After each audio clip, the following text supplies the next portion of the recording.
अच्छा I'm gonna prank my mother. म चाहिँ आमालाई भन्छु कि म भोलि मेरो कलेजको केटा साथीसँग भेट्नु जाने भनेर अनि लेट्स सी योर रियाक्सन. मैले चाहिँ नानालाई अगाडि भनिसकेको छु कि म भोलि केटा साथीसँग भेट्नु जाने भनेर. अनि त्यसले मलाई सोध्दै थियो कि को साथी. मैले भने कि मेरो कलेजको साथी. के काम गर्छ. मैले भने कि मलाई थाहा छैन के काम गर्छ. फोटो देखाऊ. फोटो छैन. कसरी कुरा भयो त फेसबुकमा. अनि फेसबुकमा फोटो छैन. अनि त्यसलाई म भन्दै थिएँ कि अगर राम्ररी चिनेको छैन त किन जानु भेट्नु. मैले भने कि राम्ररी नै चिनेको राम्रो साथी हो केही पनि हुँदैन. अनि त्यसलाई मैले सोधेको थिएँ कि आमालाई भन्यो भने आमाले मलाई भोलि भेट्नु जानु दिनुहुन्छ कि हुँदैन. त्यसले भन्दै थियो कि नो. अनि अगर म भन्छु कि आमालाई म मेरो केटा साथीसँग भेट्नु जाने भोलि त आमा डराउनुहुन्छ. पहिला पनि नि एकपल्ट यस्तो भएको थियो. आमाले झ्याल्यो. हामी सबैजना मेरो रुममा थियो माथि. आमा र नाना त सुतिरहनु भएको थियो नि त. त्यति बेला मैले आमालाई सोधेँ कि आमा म साथीसँग भेट्नु जाने ल. सी वाज लाइक को साथी. मैले भने कि केटा साथी जस्तो भने मैले त्यस्तै सबैजना उठेको. अनि आमा र नानाले एकअर्कालाई हेर्दै त्यसरी के भन्दैछ मेरो नानीले भनेर. अनि आमाले सोध्नुहुँदैछ कि को साथी नाम के हो कता बस्छ के काम गर्छ फोटो देखाऊ. त म भन्दैछु कि फोटो छैन. आमा भन्दैछ फोटो छैन अगर हरायो भने म कहाँ खोज्नु जानु. ठिकै थियो पनि आमालाई थाहा हुनु पऱ्यो कि कोसँग जाँदैछ भनेर. अनि मैले भन्दैछु कि आमा डराउनु पर्दैन राम्रो साथी हो केही पनि हुँदैन छेउमा नै भेट्ने हो. अन्त आमा भन्दैछ कि छेउमा पनि त सबै जग्गातिर मान्छे हुन्छ भने छैन. अन्त आमाले भन्दैछ कि नानालाई कि तँ जान त अन्त योसँग. फेरि नानाले भन्दैछ कि यो र यसको साथी कुरा गर्छ नि म चाहिँ कोसँग कुरा गर्ने. फेरि नानाले भन्दैछ कि सोनुहरू पनि भ्याउँछ कि भ्याउँदैन. तिनीहरू भ्यायो भने त म तिनीहरूसँग जान्छु. यो र यसको साथी कुरा गर्दै गर्छ घुम्छ अनि म मेरो साथी घुम्छु. अनि त्यहाँबाट वापस आउँदाखेरि यसलाई म घर ल्याएर आउँछु. यति धेरै डर भएको थियो कि म गइनँ त्यहाँबाट चाहिँ. नेपाली चाहिँ नि आमाले के भन्नुहुन्छ आमाले यहाँ बोलाउँछु. भोलि चाहिँ नि म मेरो साथीलाई भेट्नु जाने भनेको. कहाँ सिलगढी. त्यो बहिनीलाई केटा साथी हो. यसलाई त म त केटा साथी भनेर यसरी भेट्नु मन लाग्छ. राम्रो साथी हो. एउटा साथी पो लगेर जानु पर्छ बोडीगार्ड. दुईजना साथी केटी दुईजना भएर जानु पर्दैन. को साथी लानु. अब त ठुलो भयो त पहिलाको भन्दा. को साथी भन्छ हैन फोटो देखाउनु को साथी भने फोटो पनि देखाउँदैन फोटो पनि छैन अरे. अनि के गर्छ भन्ने त्यो पनि थाहा छैन अरे. अनि कलेजको साथीहरु को हो अब पर्दैन त्यस्तो कामै छैन. यहाँ अब भोलि जाने भनेको. उ यही नै हेर्यो सिटी सेन्टरमा. पहिला पनि जानु नदिएको. अब झन् जाने हुँदैन. अब त ठुलो भयो त पहिलाको भन्दा. साथी बेगर हेर्नु त एउटा साथी चाहिन्छ. अनि साथी छैन. साथी उठ्यो हैन म जादिनै के भएको म जादिन. तपाईँ चाहिँ किन जानुहुन्छ. अनि म मेरो साथीसँग भेट्नु जाने उ पो जान्छु भन्छ. त त्यहाँ बात मात्रै गर्छस् म यहाँ बसिराख्दिन्छु नि. अन्त सँगै आउनु मान्छेले मुखमा यसो सुगाएर आँखा लाउँछ थाहा छैन जाउँ न तपाईँ. त्यस्तो त गर्दैनौ राम्रै साथी. बाहिरको मान्छे त कुरै नगर न. मेरो पनि विश्वास नगर बहिनीको पनि विश्वास नगर कसैको विश्वास. अहिलेको जमाना त्यस्तो छ विश्वास गर्ने जमाना छैन. त्यही भएर चाहिँ एकदम सावधान भएर. अनि यस्तो गर्यो भने त बोयफ्रेन्ड कसरी बनाउनु त. बोयफ्रेन्ड नबना न अन्त डाइरेक्ट आयो भने आयो. डाइरेक्ट चाहिँ को आउँछ म भएकोमा चाहिँ. अनि भेट्नु जानु पर्यो नि कुरा गर्नु पर्यो अन्त पो बोयफ्रेन्ड हुन्छ त. आउला नि त किस्मतमा छ भने आउँछ. बोयफ्रेन्ड बनाउनु खोज्छ चाहिँ होइन हौ मतलब यसरी नै त. अनि साथीहरूसँग चिनेर बोल्यो भने त अन्त हुन्छ नि त. भगवानले लेखेको छ भने आउँछ लेखेको छैन भने यसरी बस्नुपर्छ. अनि यसरी घरमै बस्नु त.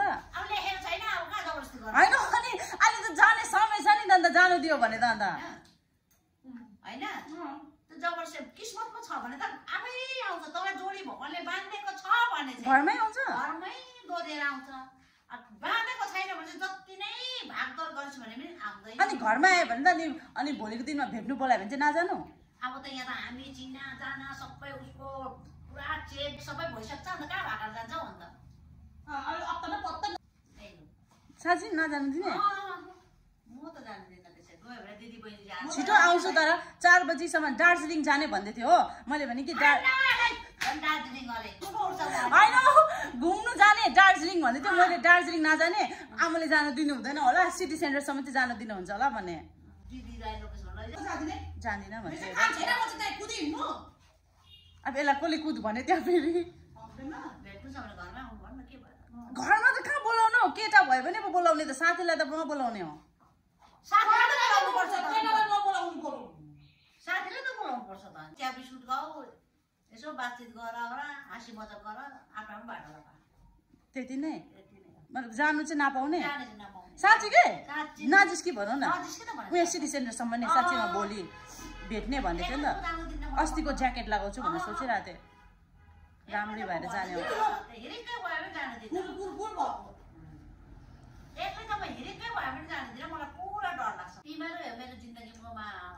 तिमीहरू हो तिमीहरू छैन भने मेरो जिन्दगी के छ भाइ म त जान्दिनँ नक्सलसँग पनि भेट्नु पाउँछ एक्लै पाउँदैन नक्सल हौ यहाँ नक्सलमा म त्यहाँ बस स्टेसनमा बसिदिन्छु नि तपाईँ पनि जाने यस्तो भयो भने नि कसरी बोयफ्रेन्ड पाउँछ नि कोही पनि छैन घरमै आउँछ कहाँ उलो गएर बेच्छ थाहा छ अहिले मलाई त बेच्नु सक्दैन मलाई सबै थाहा तँलाई हुन्छ छिटो बेच्छ कसलाई मलाई तँलाई छिटो बेच्छ म त सबै थाहा हुन्छ कसले के गर्दैछ यही हो छिटो बिक्री हुने यही हो कहाँ बिक्री गर्छ थाहै पाउँदैन नानी अब नक्सासम्म त अन्त म पनि जान्छु भन्नुभयो भने त अन्त सिङ्गलै हुने रहेछ यो पाराले त अन्त पहिलाको बुढाबुढीले भनेको छ हुलमुलमा जिउ जोगाऊ हाम्रो बाउहरूले त्यसो भन्थ्यो नि म त तयारै थिएँ भेट्नुलाई मैले त यसलाई सोध्दै थिएँ आमाले जान दिनुहुन्छ होला भनेर म त यसरी पो ध्यान दिन्छु अक्कलले पनि जान दिन्छु एकदम मेरोबाट कट भने कट कट आफूले नै अस्ति नै भन्छ अनि बात गर्नु भनेको होइन होइन हौ, बात गर्नु भन्छ केटाको पनि त अत्तो हुनु पर्यो नि त न फोटोमा फोटो छ न के गर्छ अनि आमा के देखायो भने चाहिँ जानु पाउँछ फोटो सोटो पनि देखाएन अन्त फोटो सोटो पुरै उसको हात बायोडाटा चेक गर्नु पर्यो नि त मैले त्यस्तो भयो भने जानु दिनुहुन्छ